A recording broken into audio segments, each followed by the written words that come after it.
Sige po.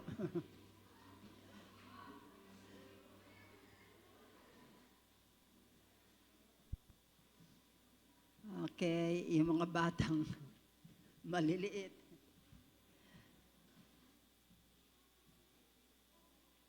Dahan-dahan ang pagbaba. At salamat sa Diyos sa buhay ng mga batang yan. Salamat sa Diyos sa buhay nating lahat, mga kapatid. Napakasarap makita ang iyong mga mukha. Maging sa araw na ito, tunay ngang mabiyaya ang ating Diyos, nagpapatuloy ang buhay at hindi niya tayo kinalilimutan. Amen! Amen! Purihin ang Diyos at muli po tayong tumayo.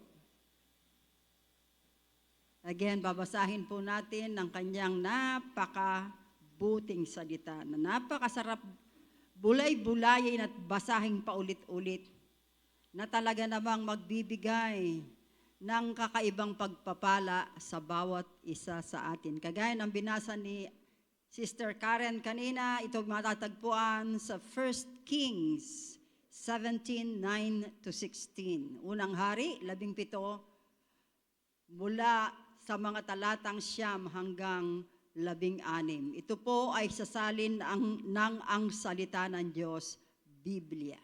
Basahin po natin upang lalo itong bumaon sa ating mga puso. Pumunta ka sa Sarepta sa Sidon at doon ka manirahan, ang sabi ng Panginoon. May isang byuda doon na inutusan kong magpakain sa iyo, kaya pumunta si Elias sa Sarepta. Pagdating niya sa pintuan ng bayan, may nakita siyang byuda na nangangahoy.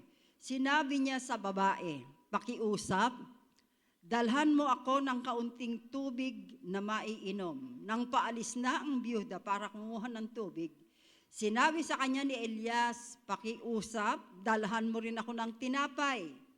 Sinabi ng byuda, "Nagsasabi po ako ng totoo sa presensya ng buhay na Panginoon na inyong Diyos, na wala akong tinapay.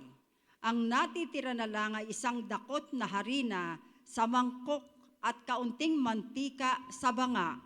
Nangunguha po ako ng ilang pirasong kahoy dito para dalhin sa bahay at lutuin ang natitirang harina para sa akin at sa anak ko. At kapag naubos na namin ito, mamamatay na kami sa gutom." Sinabi ni Elias sa kanya, "Huwag kang mag-alala. Umuwi ka at gawin mo ang sinabi mo, pero ipagluto mo muna ako ng maliit na tinapay mula sa natirang harina at dalhin mo ito agad sa akin. Pagkatapos, magluto ka rin para sa iyo at sa anak mo, sapagkat ito ang sinasabi ng Panginoon, ang Diyos ng Israel. Hindi mauubusan ng harina ang iyong mangkok at hindi mauubusan ng mantika ang iyong banga hanggang sa araw na padalahan ko ng ulan ang lupa." Lumakad ang babae at ginawa niya ang sinabi ni Elias.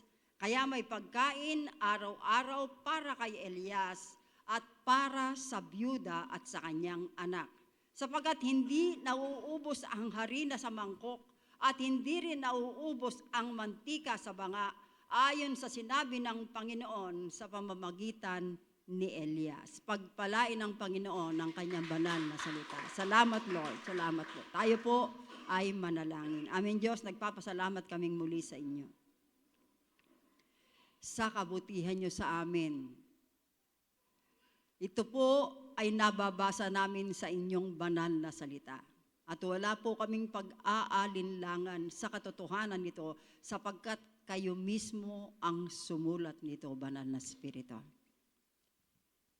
Muli, Panginoon, gamitin mo itong pagpapala sa bawat isang makakarinig.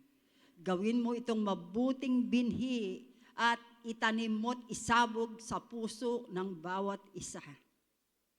Diligan mo ito ng iyong sariwang tubig buhat sa iyong mga salita at hayaan mong ito ay mag-ugat,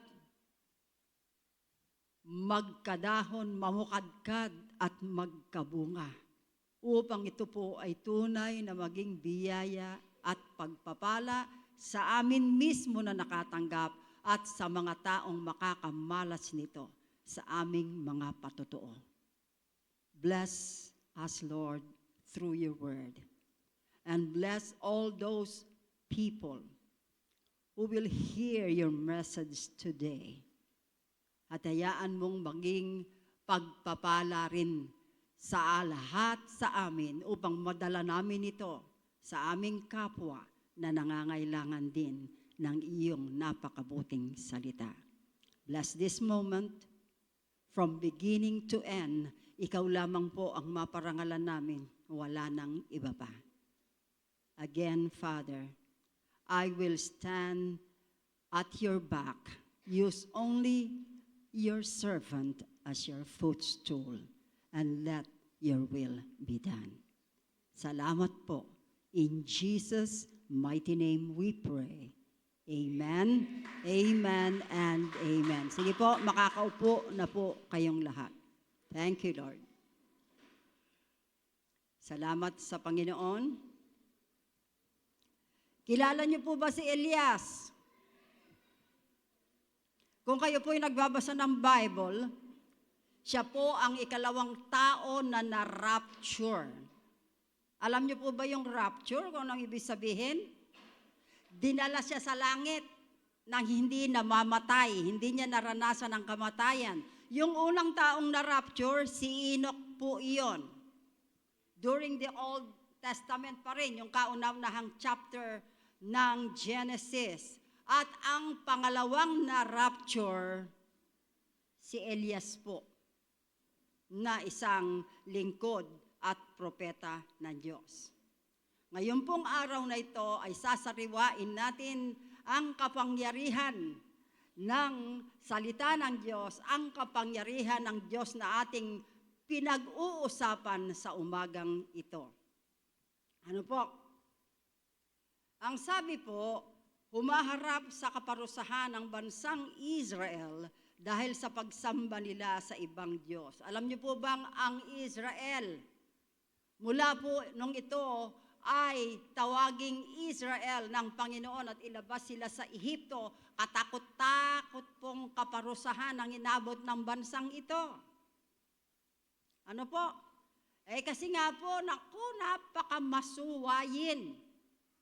Kitang-kita na nga nila ang kapangyarihan ng Diyos, and yet, nagagawa pa rin nilang i-ignore ang lahat ng ito. At balik na naman sila sa dati. Ano po? Ang sabi rito, ipinadala ng Diyos ang propetang si Elias upang tuligsain ang mga gumagawa nito upang sambahin si Baal.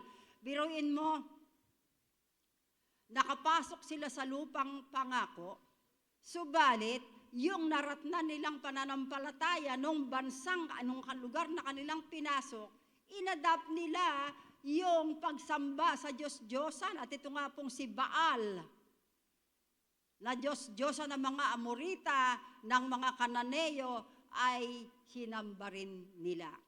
Siyempre, magagalit ang Diyos. Di po ba? Kasi alam naman nila at sinabi ng tahasan ng Panginoon, walang ibang Diyos maliban sa akin. Amen? At wala pong naman talagang any living being ang may karapatang tumanggap ng parangal, papurit, pasasalamat, kundi ang buhay na Diyos. Wala nang iba pa. Amen? At malaking insulto po iyon sa kanyang pagka-Diyos at sa kanyang kapangyarihan. Kaya naman every time na itong mga Israelitang ito'y nagtataksil, pagtataksil po talaga yun. Biruin mo, kilala nila ang Diyos. Pagkatapos, maniniwala sila sa mga Diyos-Diyosan. Kahit pagsasampalin mo yun, hindi yun hindi tutugon sa iyo Itong ginawa ng Panginoong parusa sa kanila. Tagutom at walang ulan sa nagdaang taon. Subalit si Elias ay pinakakain ng mga uwak dahil walang ulan. Imagine, nakakita na kayo ng uwak? No? Yung maitim na ibon. Ito po yung uwak, ano po ito marunong mang umit. Kumbaga, magnanakaw na ibon ito.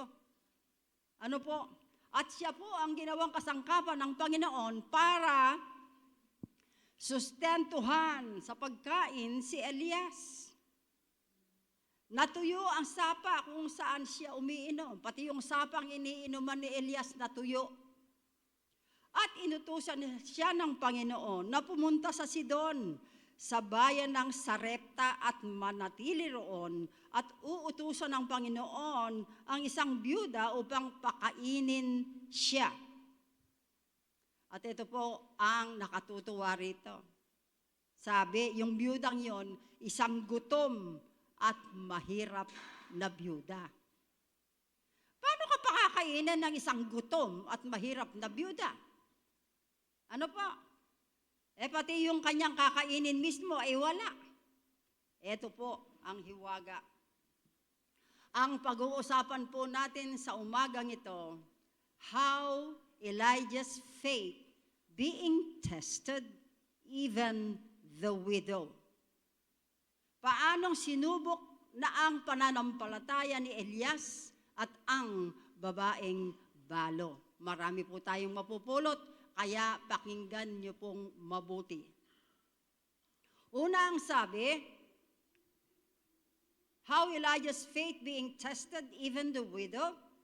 Ito po, una, by requiring dependence upon a poor widow. Ayun po. By requiring dependence upon a poor widow. Ito po yung pagsubok na hinarap ni Elias, ano? Inatasan niya ang si Elias na magdepende dun sa mahirap na balo. Ang sabi po sa unang hari 17:9, pumunta ka sa Sarepta sa Sidon at doon ka manirahan. May isang byuda roon na inutusan kong magpakain sa iyo. Biruin mo yon. May isang byuda roon na inatasan kong magpakain sa inyo. Kung kayo si Elias, hindi ba kayo magdadalawang isip? Byuda. Pag sinabing byuda sa Israel, ay talagang kaawa-awa po kasi yung mga babae sa Israel noon, fully dependent sa kanilang mga asawa. Hindi po nagtatrabaho ang babae doon. Ang ginagawa niya, kung ano yung dinadala ng kanyang asawa, yun ang sinisinop niya at yun ang kanyang pinagyayaman. Kaya itong byudang ito, dahil byuda nga, masasabing walang kakayahan. Ano pa? How Elijah's faith being tested, even the widow. Pangalawa, by demanding last morsel of bread. Imagine, byuda na nga. Ano po? Nag-demand pa, humingi pa si Elias, I should say, ng tinapay sa kanya. Ang sabi sa 1 Kings, unang hari 17:13, sinabi ni Elias sa kanya, huwag kang mag-alala. Umuwi ka at gawin ang sinabi mo, pero ipagluto mo muna ako ng maliit na tinapay mula sa natirang harina at dalin mo agad ito sa akin. Pagkatapos, magluto ka rin para sa iyo at sa anak mo. Teka muna. Ang sabi ng byuda, meron siyang karampot na harina sa mangkok at konting mantika sa banga. Pag niluto niya yon para sa kanyang anak at sa kanya lang, wala na. Ubos na. Pero ang sabi ni Elisha, okay, gawin mo ang sinabi mo, pero unahin mo ako, bigyan mo ako ng tinapay. Ang sabi niya, sa tamang pag-iisip, iisipin mo, bakit ganun? Uutusan niya ako, sinabi ko na nga. Sinabi ko na nga na yun lang ang meron ako. Karampot na harina at saka konting mantika. Nasubukan niyo na po bang magluto ng pancake? Ano po? Nung araw kasi, maging sa araw na ito, hindi po kumakain ng kanin ng mga Israelita. Sila po nagbe-bake ng cake. Yung iba nga itinatapal sa batong mainit eh. Gagawa sila magmamasa sila, pagkatapos, yung namasa nila, itatapal nila sa batong mainit at yun ang kailangang ginagawang pinakakanin. At ang mag-inang ito, yun lang ang pagkain nila, yung kakarampot na yun. At tapos uutusan ni Elias, yung byuda na bago kayo kumain, sabi, bigyan mo muna ako. Parang hindi makatotohanan. Ano po? Sinubok talaga ng Panginoon kung maniniwala sila. Ang sabi, sinabi ni Elias sa kanya, huwag kang mag-alala, umuwi ka at gawin ang sinabi mo, pero ipagluto mo muna ako ng maliit na tinapay mula sa natirang harina at dalhin mo agad ito sa akin. Pagkatapos, magluto ka rin para sa iyo at sa anak mo. May matitira pa. Sinabi na nga ang kakarampot. Pangatlo, how Elijah's faith being tested, even the widow. Number 3, by using weaker instrument to accomplish great results. Sa pamamagitan ng paggamit ng isang mahinang instrumento upang magkaroon ng isang resulta. Ano po? Ang sabi sa 1 King, unang hari 17:15, lumakad ang babae at ginawa niya ang sinabi ni Elias. Kaya may pagkain araw-araw para kay Elias at para sa byuda at kanyang anak. Tingnan niyo po. Dahil sumunod ang byuda,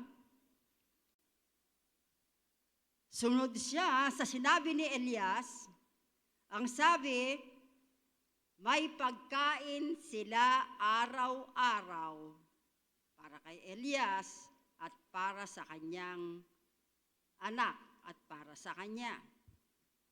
How did Elijah and the widow acted in faith? Actually, ito po ay pananampalataya mga kapatid. Biruin mong uutusan ka, kakarampot yung pagkain, pagkatapos may kahati ka pa. Pero dahil sumunod ang byuda kay Elias, hindi po naubos yung mga resources na yon. Araw-araw may kinakain sila. Ganito po yung pananampalataya mga kapatid eh. Pag ikaw ay sumunod, mamamangha ka sa magiging resulta. Amen! Abay, kahanga-hanga po talaga ang Panginoon at maging sa atin sa panahon natin ngayon, nagpapatotoo siya. Subukan mo. Kung minsan walang-wala ka na talaga eh. Pero pag nangusap sa iyo ang Panginoon, ibigay mo. Lord, ito na lang eh. Kaya nga ibigay mo. Bantulot ka pa, pero ibinigay mo. Yung pala, kaya pinabibigay, papalitan ng mas malaki at mas marami. Nung ako po itawagin ng Panginoon sa ministering, full-time ministry, I'm so reluctant. Kasi po, kamamatay lang ng tatay ko. Born again ko lang po noon. Hindi pa ako ganun kalalim sa aking pananampalataya. Ang sabi ng kapatid kong si Tessie, Ateng, ikaw na lang ang magpastor. Kasi nga po, kami yung humatak-hatak ng mga bata doon sa amin, doon nag-umpisa ang gawain. At marami po ang nakakilala sa Panginoon at talagang ginamit na instrumento ang aming bahay, maging yung mga batang hinahakot-hakot namin yun. At ngayon po, mga naging Christian na po iyon eh. Sabi ko, siguro hindi pa panahon, hindi pa ngayon. Marami ang nagsasabi sa akin, why don't you become a pastor? Tinatanong ko ang sarili ko, bakit ako magpapastor? Ang dami kong pinakakain, kamamatay lang ng tatay ko. Ang liliit pa ng mga kapatid ko. Bagamat, Yung iba sa kanila nagsipag-asawa na, meron pa akong 3 kapatid na alaga, si Bong, si Amek, at saka si Jeng. Ang liliit pa nila, nasa elementary pa lang sila. Plus, yung mga kapatid kong nagsipag-asawa, kahit na nagsipag-asawa na sila, hindi pa naman sila ganun ka-establish. At kailangan pa silang alalayan at tulungan. Alam ko na kayong may mga asawang at mga anak na nagsipag-asawa, nakaka-identify kayo sa sinasabi ko. Hindi ko mo nag-asawa ang inyong mga anak kaagad-agad, established na sila. Kailangan din silang alalayan at tulungan. Kaya nga nandyan ang magulang, ang ministry ng magulang, hindi matapos-tapos eh. Ano po? Bantulot akong sumunod sa Panginoon hanggang mismong ang Lord na ang nangusap sa akin. Go home. Umuwi ka. Sapagkat pag hindi ka umuwi, hindi ka makakarating sa promised land. Abay, nakakatakot po iyon. Alam niyo ang ginawa ko? Sabi ko, uuwi ako, Lord. Wala akong hanap buhay. Wala naman akong asawa. Sino magpapakain ng itong mga pinakakain ko? Ang sabi ko, mag-aasawa na lang ako, Lord.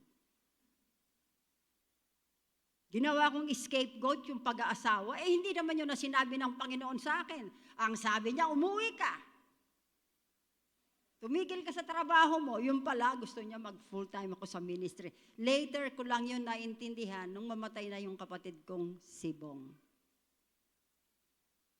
Marami akong pagtutol kasi nga nakikita ko, hindi tama. Naiiwan ko ang trabaho. Ang ganda ng trabaho ko nasa abroad kami. Hindi man kami, maraming kumukuha sa amin. Doon sa pinakatutok ng aming paghahanap buhay, doon ako sinabihan ng Panginoon, uwi ka, tumigil ka, upang makarating ka sa promised land. Aba, kung kayong sasabihan ng ganun, nakakatakot po yun. Sige po, sabi ko, Lord, mag-aasawa na lang ako para yung mga maliliit ko pang kapatid, may tutustos sa kanila. Hindi pala yun ang kalooban ng Diyos. Ang sabi, nung mapapangasawa ko, okay, papayag ako, yayakapin ko yung faith mo. Dahil siyempre, Christian ako. Mga Buddhist sila.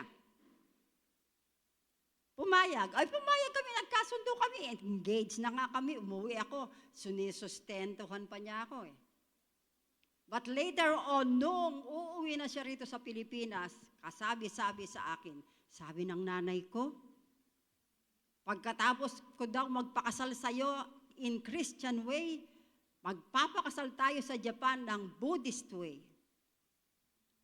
Abay, 49 years old na yung mapapangasawa ko. Humihingi pa pala ng permiso sa nanay. Pambihira ka ako. Makananay pa lang masyado ito. Ang sabi ko, biglang nagkaroon ng sumbat sa aking budhi. Hindi kasi yan ang kalooban ko sa'yo. Yung mag-asawa ka at maghanap ka ng mapapangasawa sa gusto mo. Itinuwid po ako ng Panginoon doon. Sabi ko, cool off ang marriage. Hindi na ako magpapakasal sa iyo. Dahil hindi ko kayang talikuran yung pananampalataya ko. Nag-split po kami dalawa. Maraming dumating na pagsubok. Nagkasakit si Bong. Napakahirap po nang may sakit na mahal sa buhay.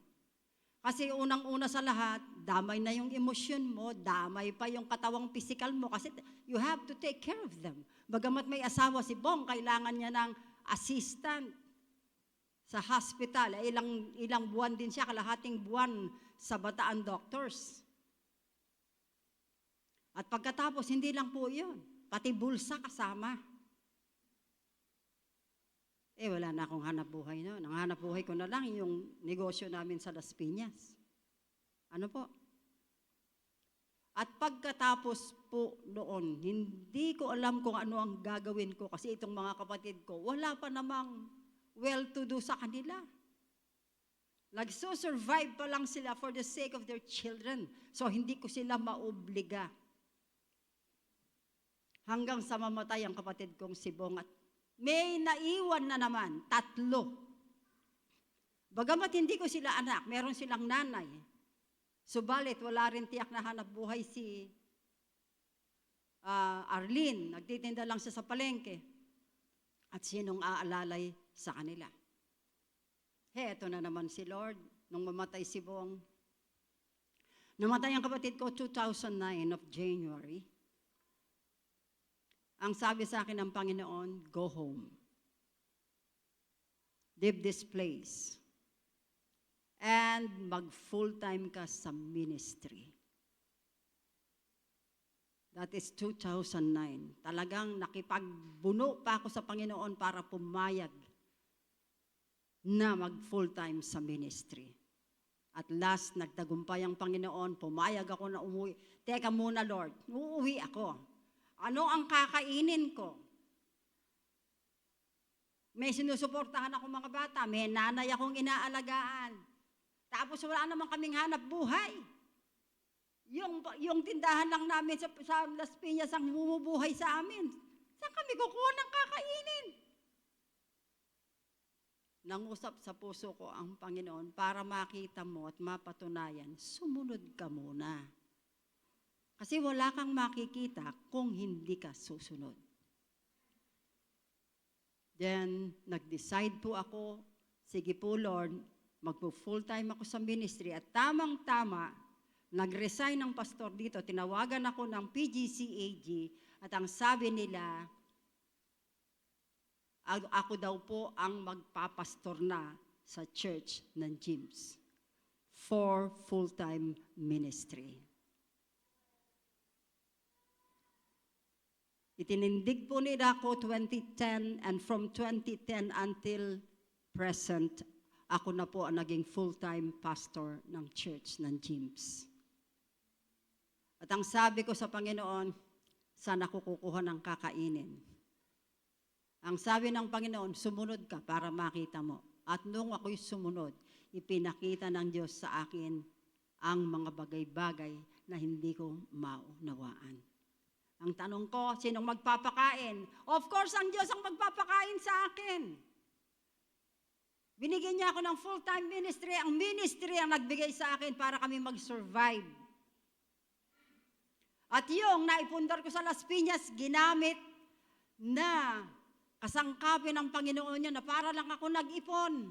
Alam niyo po bang yung pinagbilhan ng bahay na yon, it so happened yung pamangking kong si Darren ang nakabili.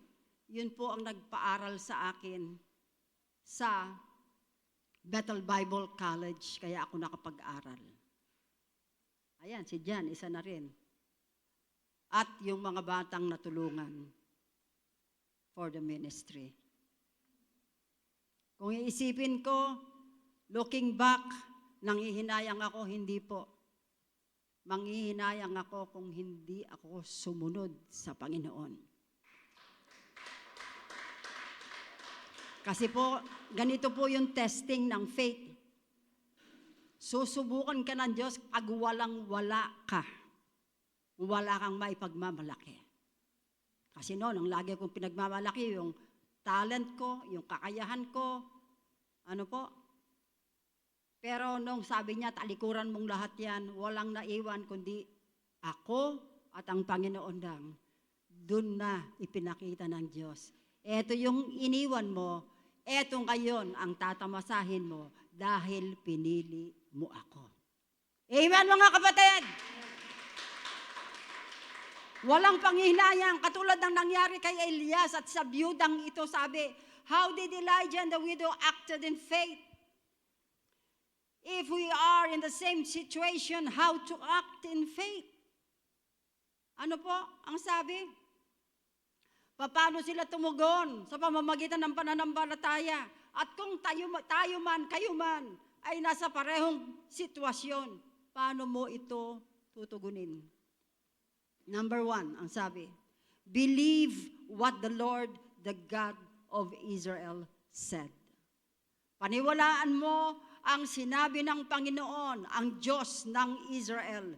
Unang Hari 17:14, ang sabi, sapagkat ito ang sinasabi ng Panginoon, ang Diyos ng Israel, Hindi mauubusan ng harina ang iyong mangkok at hindi mauubusan ng mantika ang iyong banga hanggang sa araw na padalhan ko ng ulan ang lupa. Ayan po ang tugon ng Diyos eh. Bilang propeta, ang mga sinabi ni Elias ay utos ng Panginoon. Sinabi niya sa byuda na ibigay ang meron siya upang pakainin ng tagapagsalita ng Diyos. Ang utos na ibinigay niya lahat ng meron siya. Ang siya ring utos na sinira ng Israel. Di ba ba? Paulit-ulit ang kaparusahan sa kanila. Nandun ang napunta sila sa Babylon. Nandun ang alipilin sila ng kung sino-sinong hari. At ayan na nga po, ngayon meron na naman. Kasi nga, hindi pa po buong-buong ibinibigay ng mga Israelita ang kanilang pananampalataya sa isang buhay at makapangyarihang Diyos. Ang pinaniniwalaan pa rin nila ang kanilang sekta. Ano ang sekta ng Israel? Judaism. Na ang pinapaniwalaan nilang magliligtas sa kanila yung mga kautusan na ibinigay ni Moses. Ganyan din po ang paniniwala natin noon, mga kapatid. Na sa pamamagitan ng pagsunod ng kautusan, tayo'y maliligtas. Pero meron bang naka-perfect sumunod sa kautusan? Wala naman kahit isa. Makapagsasabi ba ang kahit sino rito na may nakasunod perfectly sa kautusan? Wala po. Hindi po ba? So, ibig sabihin, walang magagawa ang kautusan para iligtas ang sangkatauhan. Kaya nga dito natin mapapatunayan ng sinabi ng John 3:16. Na gayon na lang ang pag-ibig ng Diyos sa sangkatauhan, kaya ipinagkaloob niya ang kanyang anak, ang bugtong niyang anak, upang ang sino mang sumampalataya sa kanya ay hindi mapahamak, kundi magkaroon ng buhay na walang hanggan. Amen! Sa pamamagitan ng pananampalataya, kaya naliligtas ang tao, ang sabi ng Panginoon. Ephesians 2:8, for it is by grace you have been saved through faith, and it is not from you, it is a gift from God. Gawa ng Panginoon yon, udyok ng banal na Espiritu, upang ang iyong patay na Espiritu ay muling mabuhay at kilalanin at makilala ang tunay mong Diyos na tagapagligtas ng iyong buhay at magbibigay sa iyo ng buhay na walang hanggan, mga kapatid. Napakahalaga po. Ang sabi, ano pa? Kung tayo ang nandun sa ganong sitwasyon, anong gagawin natin? Pangalawa, by an act of faith, she did as Elijah had told her. Bilang tanda ng kanyang pananampalataya, ginawa niya kung ano sinabi ni Elias sa kanya. Unang Hari, 17:15. Lumakad ang babae at ginawa niya ang sinabi ni Elias. Kaya may pagkain araw-araw para kay Elias at para sa byuda at kanyang anak. Dahil naniwala siya. Mga kapatid. Ang kailangan lamang natin gawin, manampalataya tayo. Amen! Walang imposible sa Diyos. Maging ang pagpapagaling nga sa ating mga karamdaman. We can claim the promises of God's Word. Sinabi na niya, it is done, it is finished. Tapos na doon sa krus, binayaran na niya lahat.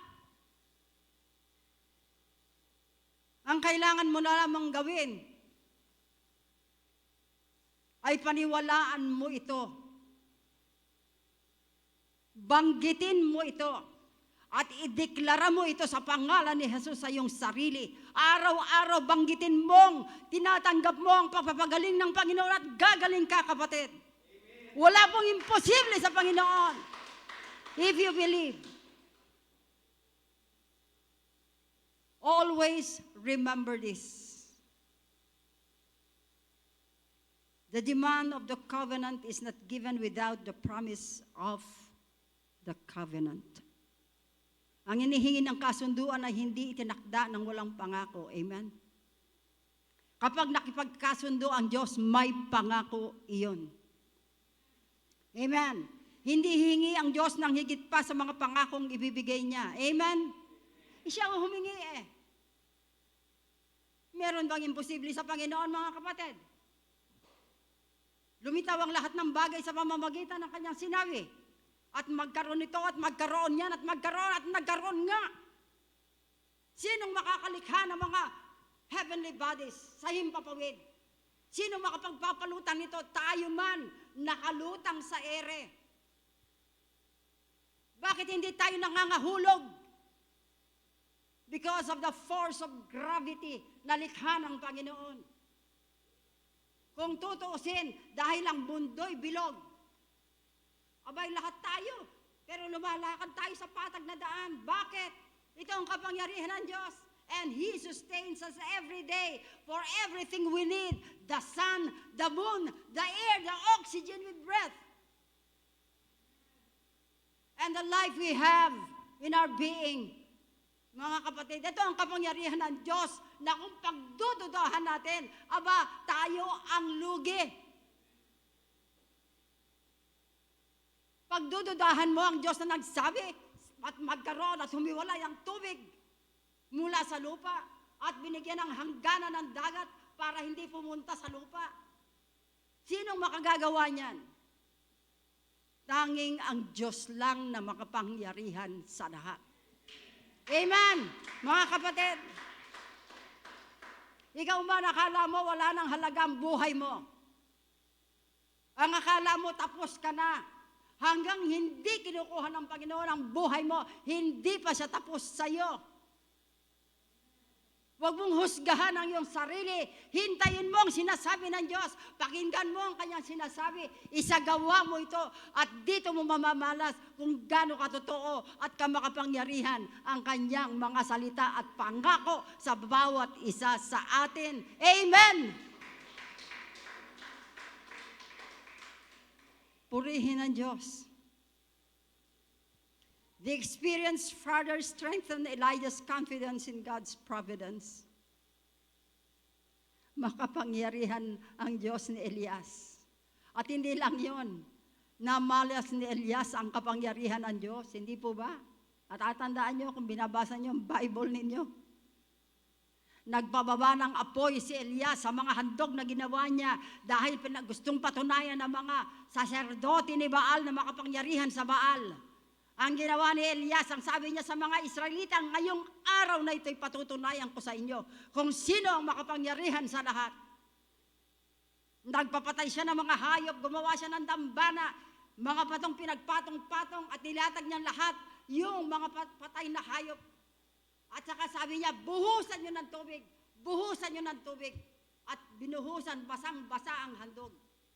At pagkatapos, sabi niya sa mga saserdote ni Baal, sige, tawagin niyo si Baal. At hingin niyong, kunin niya at paapuyin niya yung mga handog niyo. Natapos ang buong maghapon, walang Baal na dumating. At ngayon, mga Israel, pagmasdan niyong mabuti, eto patutunayan ko sa inyo na ang Diyos ng Israel ay makapangyarihan sa lahat. At siya'y nanalangin at tinawag niya ang Diyos ng Israel. Patunayan mo sa iyong bayan na ikaw nga ang buhay at makapangyarihang Diyos. Ngayon din bumaba ang apoy sa handog na ito.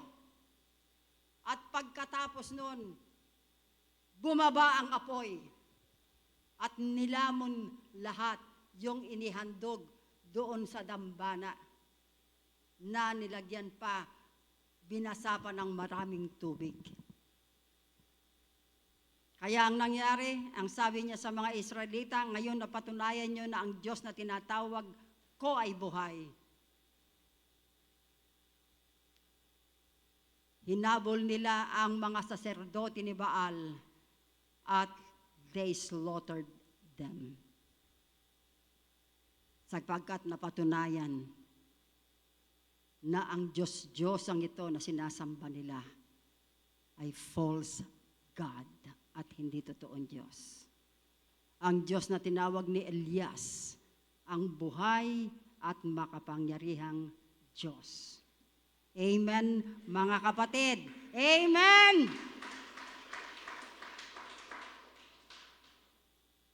The experienced father strengthened Elijah's confidence in God's providence. Ang mga karanasang ito ang lalo pang nagpatibay ng pagtitiwala niya sa panustos ng Diyos. Ang lubusang pag-asa sa Panginoon ang dapat nating isinasabuhay bilang mananampalataya. Amen po ba kayo doon? Amen po ba? Malakas nga ang amen! Thank you, Lord! Thank you, Lord. Ang Diyos ang naghiwala sa mga pangangailangan ng babaeng balo. Dahil siya sumampalataya sa salita ng Diyos, ibinigay niya ang kanyang buong buhay. Tayo man, mga kapatid, kung tatawagin ka ng Diyos sa anumang klaseng pagtawag, tutugon ka kaya?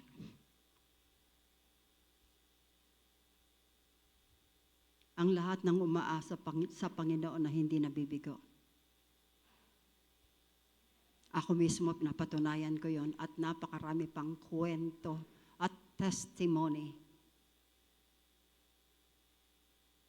na ang Diyos na ating pinag-aaralan, tinatawag Diyos ni Elias, na nagdala sa kanya sa karwahe ng apoy doon sa langit ay buhay at makapangyarihan sa lahat.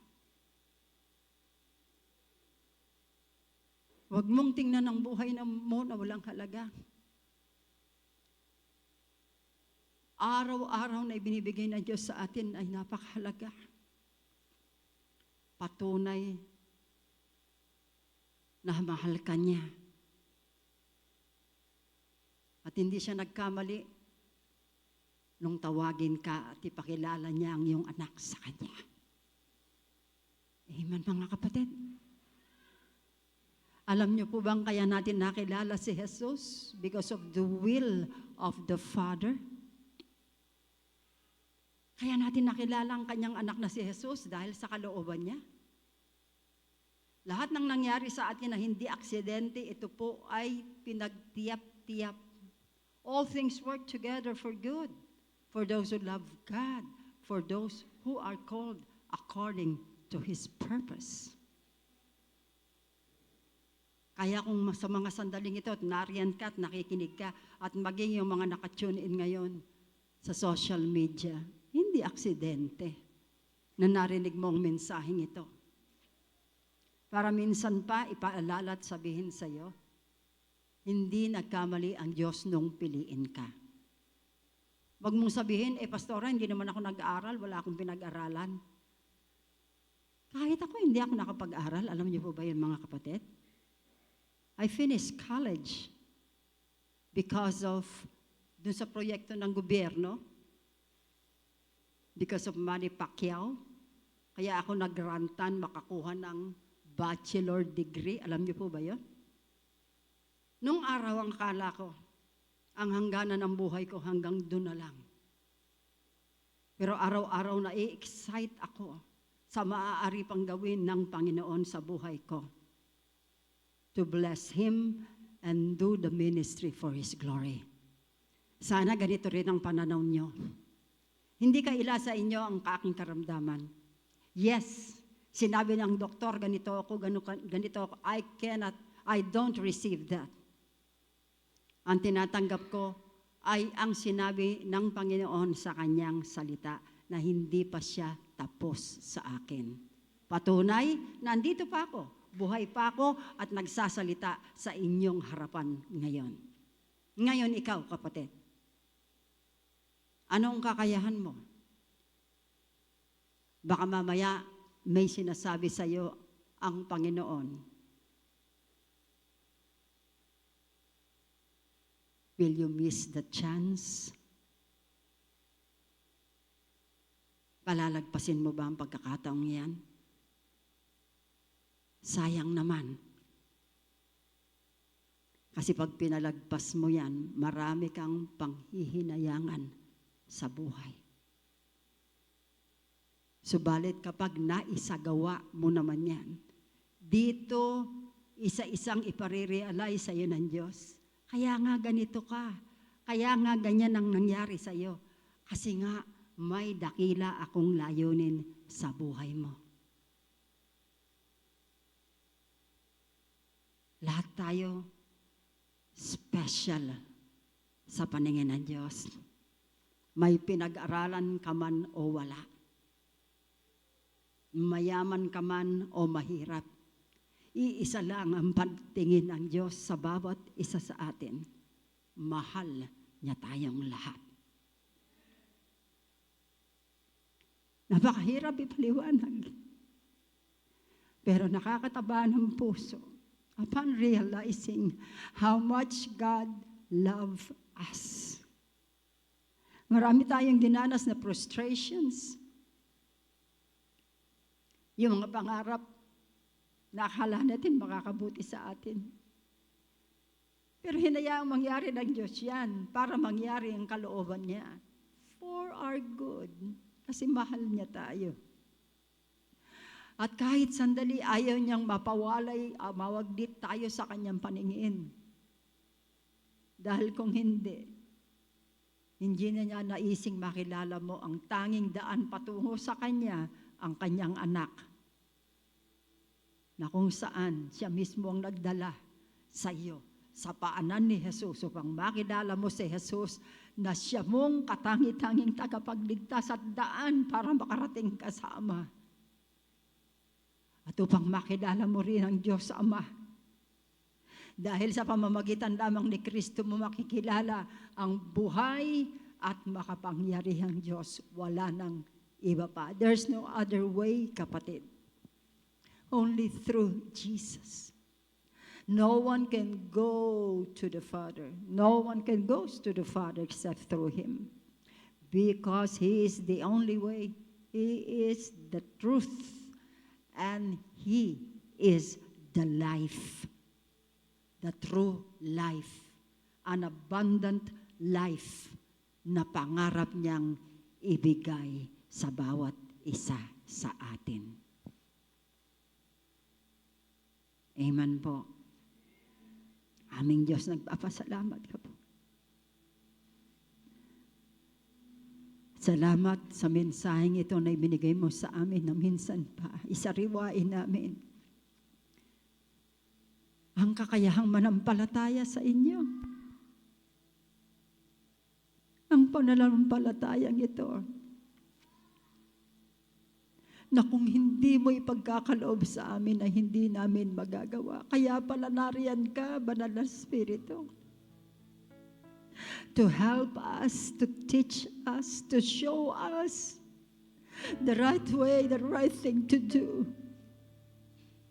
The manifestation of your power inside us, Lord. Na siyang laging nagpapaalala sa amin, mahal mo kami at mahalaga kami sa iyo. At ikaw ang dahilan kaya kami may buhay ngayon. At buhay na ganap at kasiyasiyang gusto mong ipagkaloob sa amin. Nasira man namin ang buhay namin dahil sa katikasan ng aming ulo. You have all the power to restore everything for our good, Lord. Father, we submit ourselves to you. Lord Jesus, bless us mightily. At lagi mo kaming bigyan ng kauhawan upang lalo ka pa naming makilala. Na bawat sandali ng aming buhay, ikaw ang ipinipintig ng aming mga puso upang yung kalapitan, Panginoon, the intimacy you want from us ay mangyari. Dahil ito ang pinakalulugdan mo, ito ang pinakatatangi mo, yung relasyon namin sa iyo, buhay na relasyon. Hindi relasyon hanggang salita lamang, kundi isang tunay na relasyon na nagmumula sa kaibuturan ng aming mga puso. Bless us, Father.